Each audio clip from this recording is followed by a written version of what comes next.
So this is probably the most requested video I've had in quite some time, and that is how much the shop has costed me to build. This shop is a 40 by 50, the last 10 foot of which is going to be our overhang.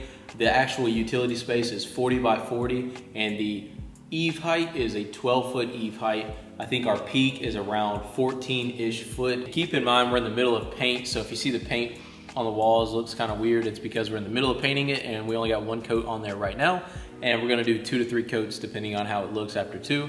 So keep that in mind too, but we're gonna do a reveal video with the paint. We're actually missing the stripe right now. We haven't painted the stripe yet, so stay tuned for the paint.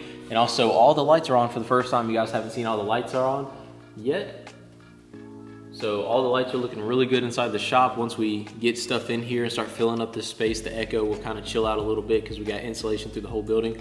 So keep that in mind also. The first thing you gotta do before you start building your shop is prepare the ground that is gonna be laid on. So to me, that cost me about $1,000. I had to rent a skid steer from Home Depot for 2 days.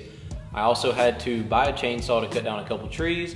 So all in all together, it cost me about $1,000 to do the groundwork to prepare for the concrete to be laid. I had a lot of great help from some good friends of mine that helped me prepare the ground, so I was lucky when it comes to that. And hopefully you guys are too, because that saves you on the long run. The ins and odds that you can kind of do yourself and prepare and save in labor for your contractors will save you in money in the long run. Renting the skid steers with the tracks is highly recommended. That machine was pretty awesome and definitely worth every penny from renting that from the Home Depot. We definitely got our money's worth from that. The next biggest purchase is gonna be the concrete. After you've prepared your ground, you gotta go ahead and get your concrete laid. For my 40 by 50, 12-foot footers all the way around with moisture barrier, with rebar all the way around for our footers to make sure we're not gonna crack where our columns are set. That was around $9,000-ish. I can't remember the exact amount, but it was around $9,000. Keep in mind if you use the same guy I did, I made a video on it. I worked with Steve at Allstate Concrete, did a great job. Keep in mind though, prices vary, concrete price varies, so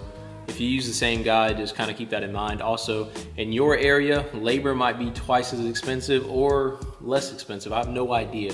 This is where I live in South Alabama, so that's how much it cost me to get the concrete poured. The whole process took about 4 days for them to complete it. They first came in here and of course made it square, then they framed it off, then they went ahead and dug their footers, and then they poured the next day. So it was about 4 days all in all. They did a great job, happy how it turned out, and looking forward to epoxying this floor. It's been about 4 weeks to let it sit and cure.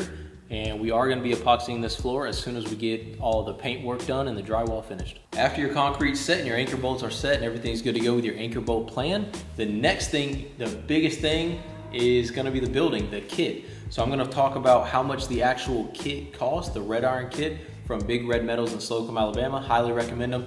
They had no idea I did YouTube. They had no idea I worked with them in the past, but it was years ago. And it's not like they were my buddy, giving me the buddy price. It's not like they knew I was doing YouTube and giving me the buddy YouTuber price. It has nothing to do with that. I called probably about 20 major contractors that make these red iron kits.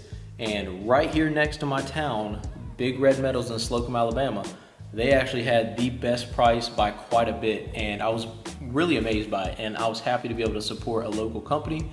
But if it would have been way more expensive, I would have just bought a kit from somewhere up north or something and had it shipped down here, but they actually had the best price. So the kit itself, the red iron kit plus gutters plus insulation was $21,000.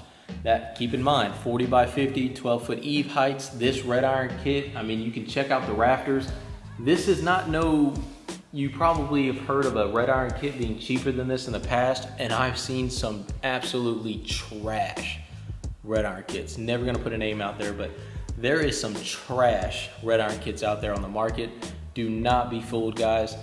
You can check out the rafters, the steel, obviously the finish of this red iron kit is actually really good. Not gonna lie, it's not the best I've ever seen as far as the red iron kits, but it's actually up there and very affordable, and that's what I wanted. I wanted a great kit at an affordable price and not something that's cheap. They have the ability to ship kits all across the country and actually overseas as well. Don't know if I mentioned it yet, but the kit actually comes with the doors too and installed. The price, the $21,000 is everything.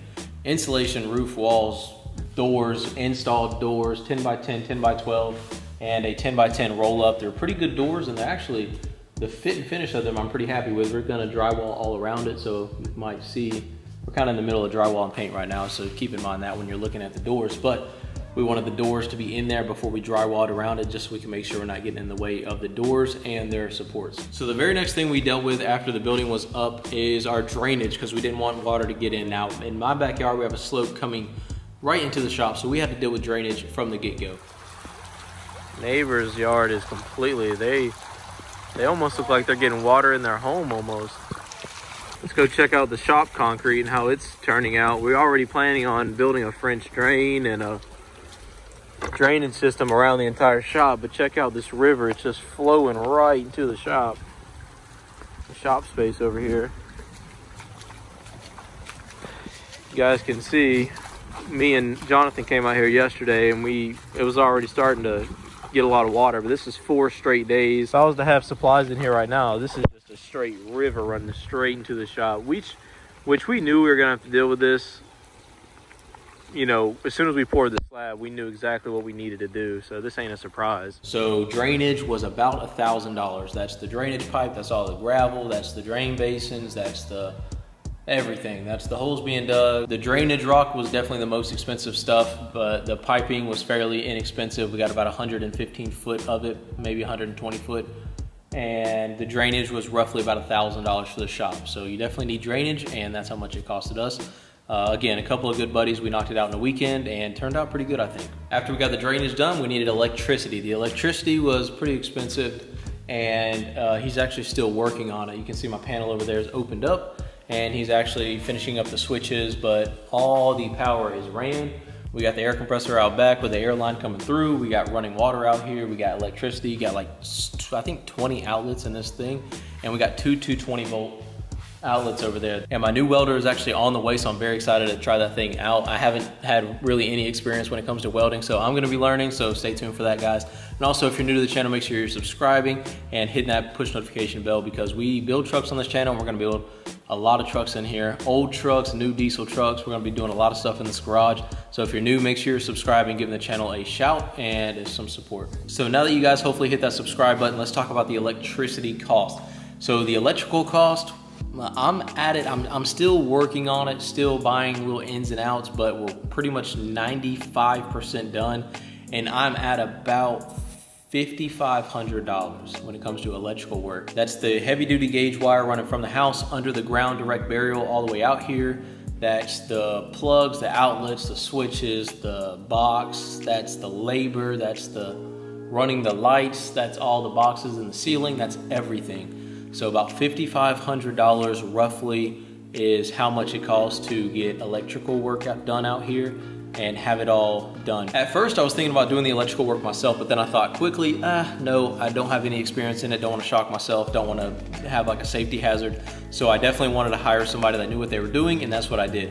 And when he came over here, he said, hey, I've done a lot of drywall work, do you want me to knock that out too? And I said, how much would it cost? And then we got the drywall. So the framing and drywall, that leads us right into the framing and drywall. The framing and drywall work all said and done is about $2,800. That's the 2x4s, the drywall, the mud, the tape, the labor, I mean, there's everything, dude. I mean, there's a lot of stuff when it comes to drywall and paint. Paint, I haven't mentioned yet, that's not in the framing and drywall is about $2,800. I'm about to mention the paint here in a second. And that's if you want to finish it. You could just get a red iron kit, not finish it. If you don't want to finish it out, hey, you don't have to finish this out. They make wire that's made to go through red iron kits. It comes with like a protective sleeve. You can run wire, but it has to be the code and it has to have that protective sleeve. I don't know if it's MC cable or what, but MC cable is what we ran up top, because you can see in the red iron kits, it's touching red iron, so you can't just run exposed wire. So we got that MC cable ran for our lights, and that's the way we ran that, because we're going through red iron steel instead of just wood. So a lot of things you got to keep in mind there when you're building and planning out if you're going to frame or not to frame. But $2,800 to frame and drywall is how much it costed me. So obviously we got 40 foot, 40 foot, 40 foot, 12 foot height. That's how much paint we had to work with. And we're going to talk about paint costs, because we're going to do this video off my building, and you can pick and choose what you kind of want to do and kind of want to learn from this. Hey, I'm just telling you how much I paid. So all the paint together, from masking tape to the paint cost itself, we actually bought a $200 airless sprayer. I think it's a Gray Coat. It's been working pretty good. So we didn't have to do paint brushes and all that for this big of an area, because that spray gun throws some paint. And I also am paying him because he wanted to do the paint, because he did the drywall, and he just kind of wanted to do it himself. He asked to do it, and we came up with a really good price for him to go ahead and knock the paint out while he's here doing everything else anyway. So the paint, masking tape, all the supplies were about $1,000 to do this, and that's 2 heavy coats going into 3 coats, and that's 3 different colors, and this is the highest paint that Lowe's has as far as quality goes. Keep in mind, we're also using an exterior paint so we can get water. We can splash water on the walls, and then this is a shop, so water's gonna get on the walls. We'll be washing stuff in here. Water will be sprayed everywhere. So this is exterior paint with a satin finish, because when we film, we don't want it to glare off the lights. The LEDs, we'll get to those next, but everything about $1,000-ish, and if you want to do it yourself, you can probably save a little money here and there, especially if you got paint left over from a previous job, or go with a little bit less of expensive as a paint. The next thing we're going to talk about, and it's kind of way overboard, so you guys don't even have to come close to this price, but I'm a filmer, I'm a YouTuber, I need no shadows, I need the brightest lights possible. Let's talk about the lighting. We got the lighting from ProLighting.com. They actually were courteous enough to give us a discount code, so use ParoDoXz7 to get 7% off your order. They have all kinds of lights on there, from indoor to outdoor to bay lights to pad lights to high bays to linear to any light you can imagine they got on their website. You can get 7% off by using my code. But very happy with the lights. 13,300 lumens for each and every single one of them, and we have literally no shadows in here, which is exactly the way I wanted it, because if I'm going to be filming in here, I want it to be really high quality and not have any sort of lighting issue. We got 12 of them. They're around $400-ish each. Now, you guys don't have to do that or anywhere close to it. These are actually the ones with the battery packs in them. They have this same style light without the battery packs. When I say battery packs, I mean if we lost power in here, we can run these things, I think, 2 hours with no power whatsoever. If like we had a power outage, they would automatically kick on, the battery packs built into the lights. All those together, we're in about, I think it's like $4,500-ish on lights, and you guys don't have to be anywhere close to that. Keep in mind, that's included the pad light. We got a pad light out here and a man door light out here as well, so that those 2 areas are lit up when we're out here working at night. So the biggest last cost is gonna be the flooring and deciding what you want to go with. I know what I'm gonna go with. It's gonna be about $2,500 to do the epoxy flooring that I wanna do, a 2-part epoxy that's gonna last a long time. They make garage flooring. You could coat this garage floor for like $100 for some of the stuff they have at Lowe's. It just kind of stains the concrete. It makes it look like a wet finish. You can do that. It resists, I think, gas a little bit and maybe oil or something. It may not even resist oil, but they make cheaper stuff out there. Some people recommend it so they can just recoat every year and keep it nice and finished, and that just put a lot of money up front. Anywhere from $100 to $7,000 is where you can be looking at as far as your finishing on your floors. I'm gonna end up paying, I think, around $2,500-ish to go ahead and coat these floors, and this is around 1,600 square feet. We're gonna be doing a video on that as soon as we get the paint and the drywall done. All this dust in the air, definitely don't want to get started on these floors until all that's out of here, so we can really deep clean these floors before we etch it, primer it, and epoxy it and clear it. And it's gonna look really good, guys. We're gonna have, I don't wanna give a lot of information out, but these floors are gonna look really good, and we're gonna do a whole video on it. So if you're new, subscribe, and if you are subscribed, hit those push notifications and keep the lookout for that video, because it's coming up very soon. So that brings the grand total to $45,500-ish. Now keep in mind, the ish is a big ish, because your labor is gonna be different, your shipping price is gonna be different on products. You may choose a cheaper light system, you may choose a cheaper flooring system, you may already have stuff for gravel, you may have stuff for paint. That's just how much I spent on this building, and being fully transparent with you guys on how much it costed me. It's definitely a huge upfront cost and a huge investment, but for me, being a YouTuber in my space, it's going to be not only beneficial for my business and for me to make money, because I cannot even tell you how many times I went to record a video but couldn't because it's raining or the weather is just terrible.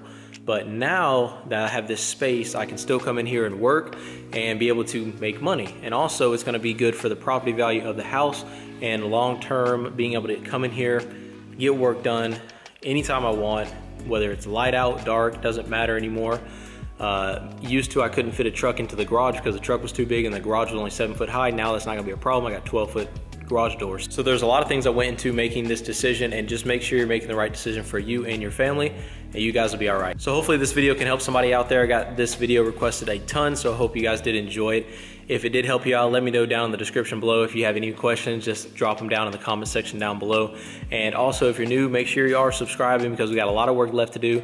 And to see the finished results, we're gonna have a TV up here, a neon sign. It's gonna look really good. We're gonna finish this thing out and finish the paint work. Like I said, the paint has only got one coat right now, so it looks crazy bad on camera. That's to be expected, because the drywall is just thirsty and wants to suck up that paint. And once we do another layer on there, it's gonna turn out really good. I do like the colors, but the full reveal with all the colors and everything done is not yet done, but here's a huge sneak peek. So stay tuned, guys. If you're new, hit that subscribe button. If you enjoyed the video, hit that like button down below. It helps with the search results and helps grow the channel. Appreciate every single one of you out there supporting the channel. The concrete guy, information will be down below. The building kit guy, his information will be down below. Highly recommend them both. So if you wanna work with those guys, feel free to. If you don't, you don't. But hope you guys enjoyed it. We'll see you in the next one. Peace.